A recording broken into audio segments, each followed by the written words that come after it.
G'day friends and fans, welcome to Ukraine War Update for the 25th of November 2025. I'm your host, the author David Applegate, author of the books The Boyhood of Cade, Power Games, Into the Ozmound, and The Erotic Tales from the Empire. Oh, every time I think I'm done, I just gotta change a paragraph here. I'm formatting the book so that I can upload it and have it accepted by Amazon because it's got to meet printing standards as well, not just ebook standards. Wow, a lot of people don't realize this, but Amazon does actually have standards. So before I begin, I'd like to thank my patrons. I don't have many, but at least I have some, and I'm grateful for it. You really help out, even when it does feel like it's slow getting money out of Patreon, I tell you. And yeah, book covers these days are not cheap. So, it is what it is. And I'm not going to stop writing just because it takes time for me to save up to get a book cover. Okay. The US and Ukraine are continuing the talk. And despite some objections to parts of the plan about giving up land to the Russians, the Ukrainians have met with the US delegation and insisted that they still want to go ahead with peace talks. And they presented Donald Plan with their alternative. And now, of course, they held talks with Russia. US and Russia, soon after meeting with the Ukrainians, met with the Russians to go over the latest Ukrainian peace plan. I've seen so many comments from people saying Trump's plan is appeasement to Putin. So Trump takes a plan to Zelensky. Zelensky approves it, and somehow that's appeasing Putin. Honestly, the amount of stupid out there, the amount of people who just make constant assumptions and baseless remarks.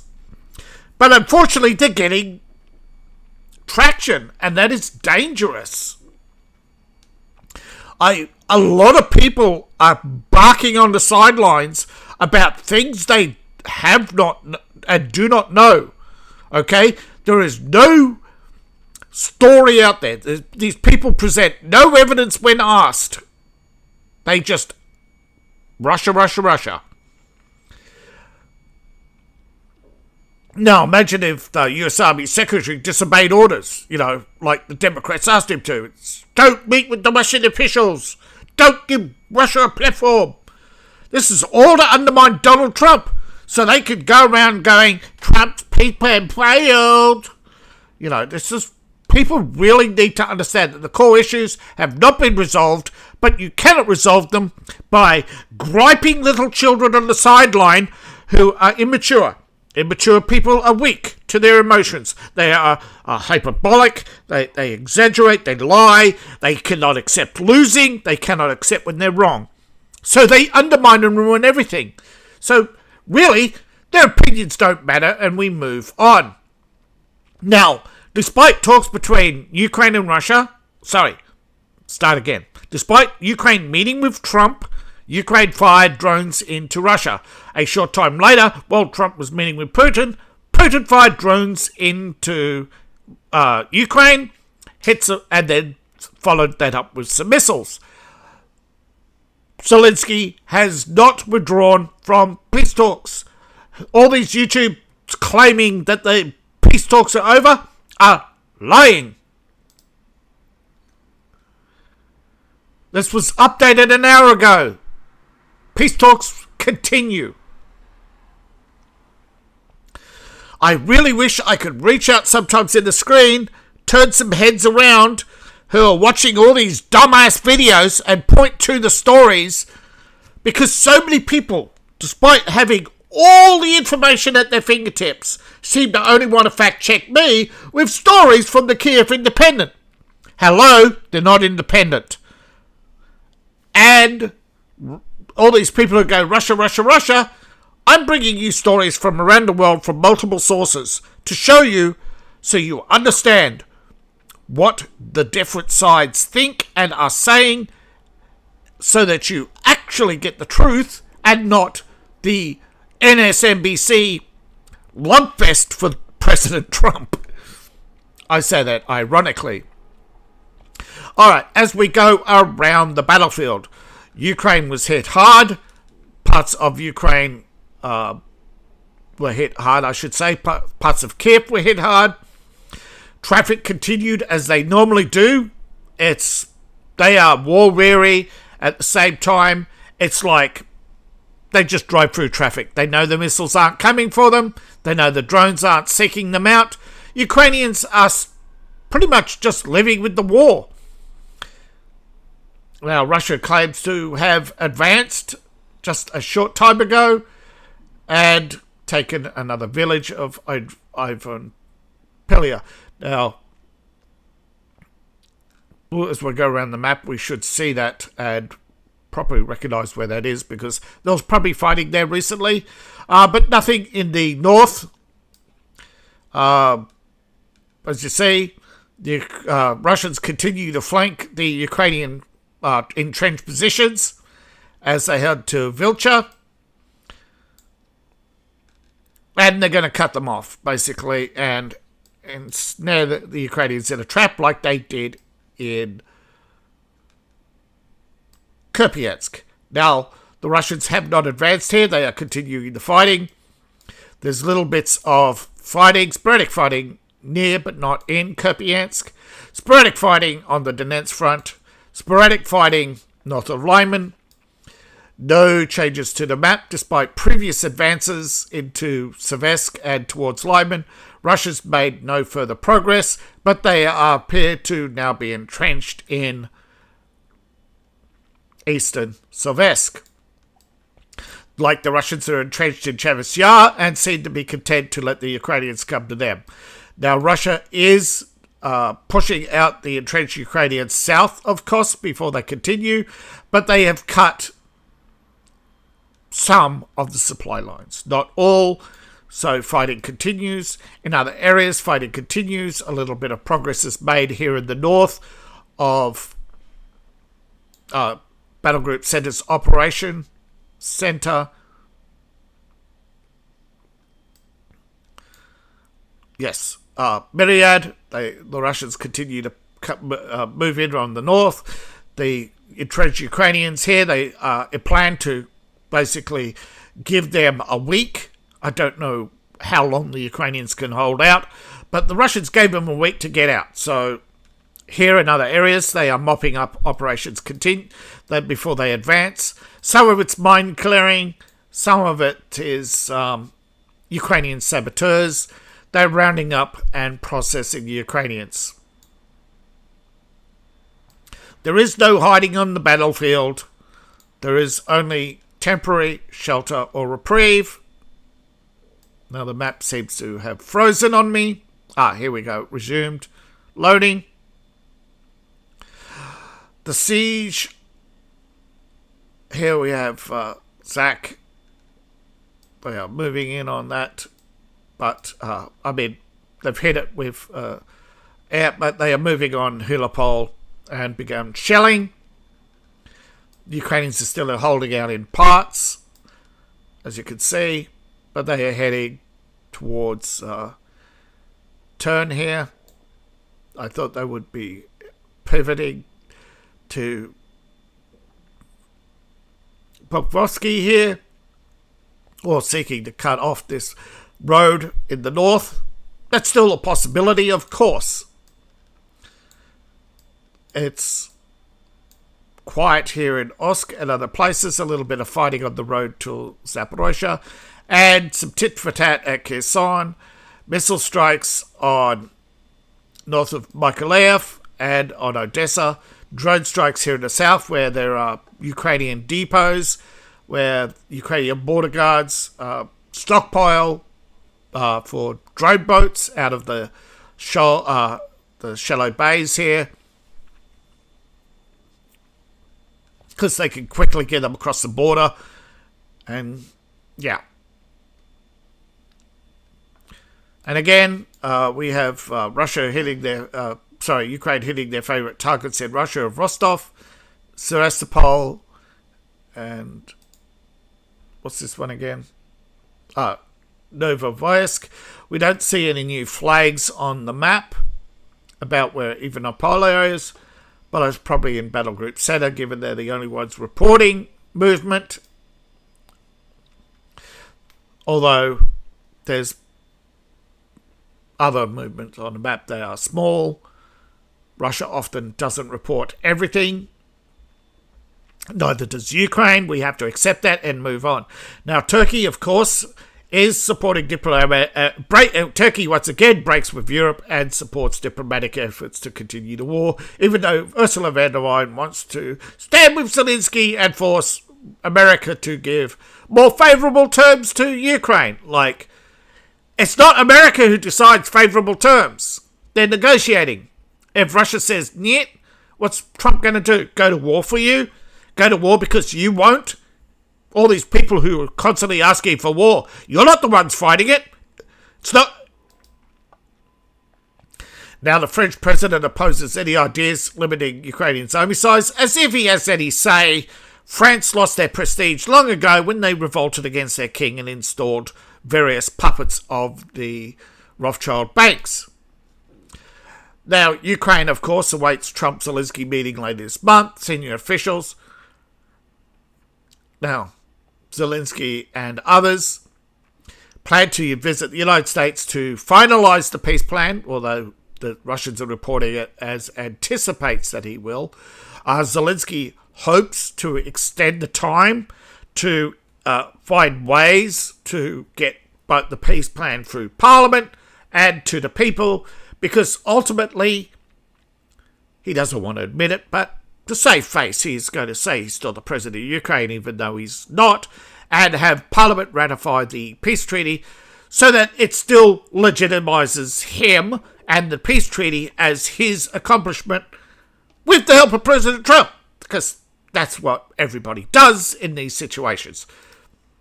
Now, of course, Wall Street Journal is sitting on a story that exposes Zelensky's right-hand man as the center of corruption, according to the journalist. Wall Street, Tucker Carlson has posted on X, Russia has seized on this, that this is why they're trying to control the anti-corruption bodies. And in fact, Zelensky's aide has allegedly put out an order that after the exposure of the energy extortion racket, where leaders, now again, it's alleged that he was the silent man in the room when payments were being made, and I'm alleging that he's the man who exposed all the corruption so that he gets to be the last man standing. Andrei has stabbed Zelensky in the back, okay? And Zelensky, the only way he could find out what is said is to take over the corruption and open up all the files, because he cannot look into them because he's a person of interest. The Ukrainian courts are backing the corruption, and so are the people, so that Zelensky is in a race against time. So Wall Street Journal, of course, being the good leftists they are, is, we'll protect you, comrade, even though he may not need protection. It might all be Andrei. But until someone goes in and cleans up this mess, and they can't because the peace deal takes priority, Andrei can better his own nest and name his own price and probably be the next guy that you'll hear Senate hearings saying, "Were you texting Timo Obama during the peace talks, for ways to hurt Trump?" But Andrei, what are you going to do after being Zelensky's aide? You either become a politician in Ukraine, and he knows that he ain't going to live long, or be some consultant in a Washington think tank. What would you take? Especially if you allegedly stole millions. Allegedly, because there is no proof that has been presented to the public. We only have allegations from multiple people about multiple people, and they're all telling different stories.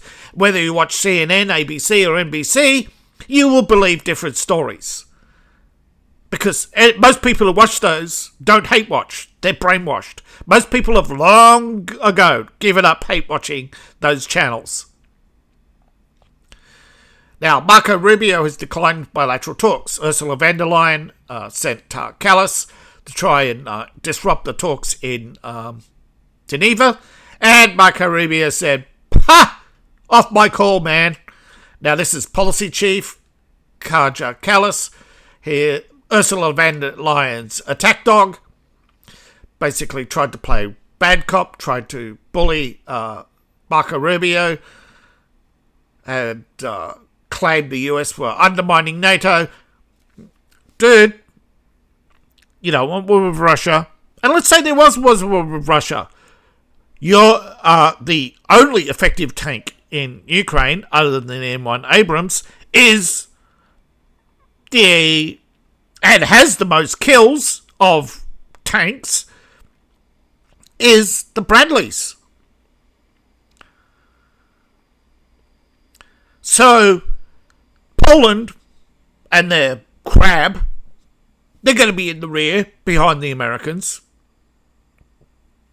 Ukraine and what's left of its T-56s, which are just basically modified T-52s, they're going to be behind they're going to be on the rear lines in the cope cages. The only ones who are jamming Russian drones are Americans. The only ones successfully breaking through Russia's jamming, Americans. Though HIMARS are being shot down, some are getting through. So, in a tit-for-tat battle, America would win. With artillery and combined forces. Ukraine is not putting up a trained combined army. It is fighting ad hoc battles over towns instead of consolidating forces into multiple layers of defences.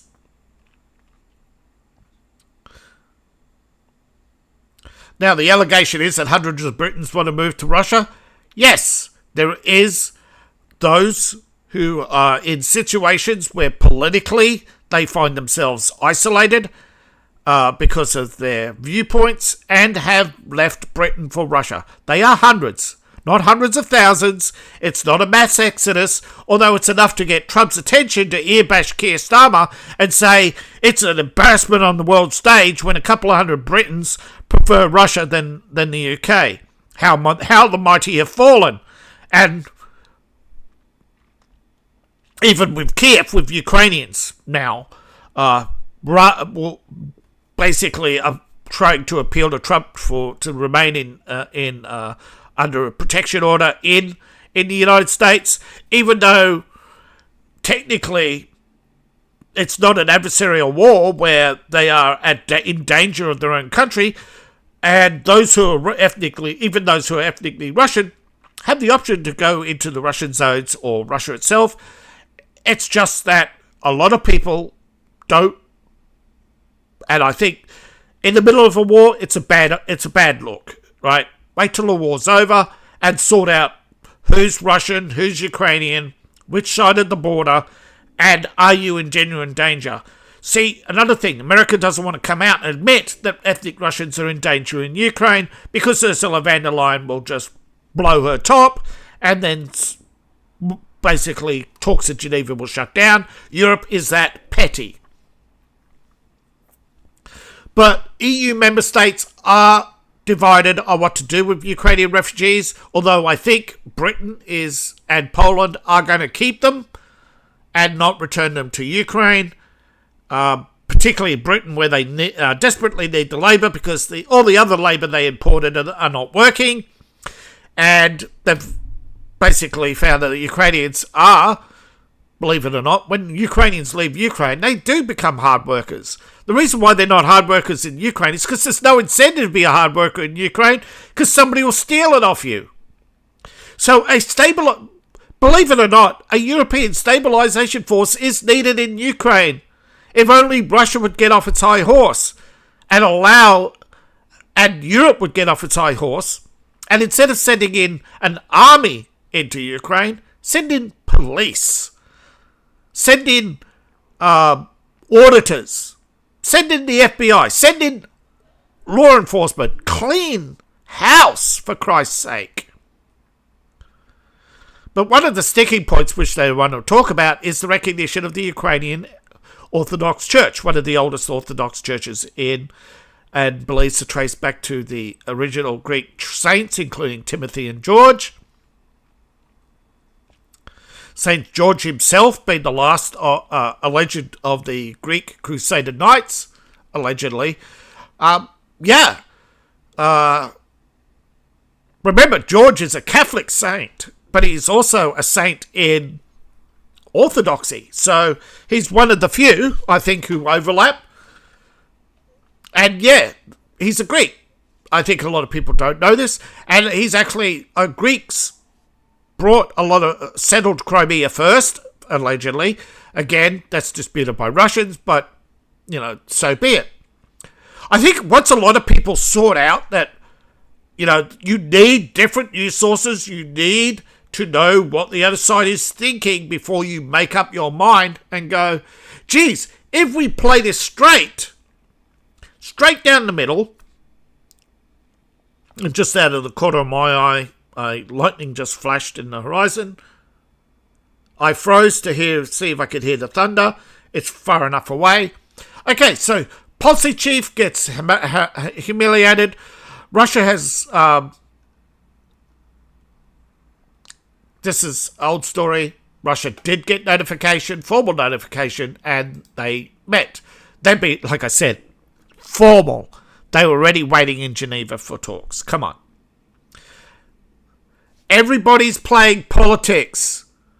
So, the snide comments, you're acting in bad faith, or you just not watching the videos. Either way, thank you to those who do watch and do pay attention. You're enlightened, you have an open mind, and that I really appreciate it. Intelligence and critical thinking are important tools in life. Now, please like, share, and subscribe. Support the channel. Right? Likes go a long way to the algorithm to know what I'm doing right and wrong. Proper feedback. Just calling me a Russia bot is not feedback. Now, you can support me on Ko-Fi, Patreon, buy my books, buy my merch. Thank you to all those who have. You can find my links in the link tree, description below, in my profile, or scan the QR code on the screen. Thank you, brother, one and all. You know who you are. I really appreciate you. Thanks for your support. And hopefully this thing is over, because to be fair and honest, I'm the only one of the few YouTubers out there who's covering the Ukraine war who said this consistently. Let's stop the death of Ukrainians. Millions have died, but the war bloggers don't care. So thank you all for listening. See you in the next video, and bye for now.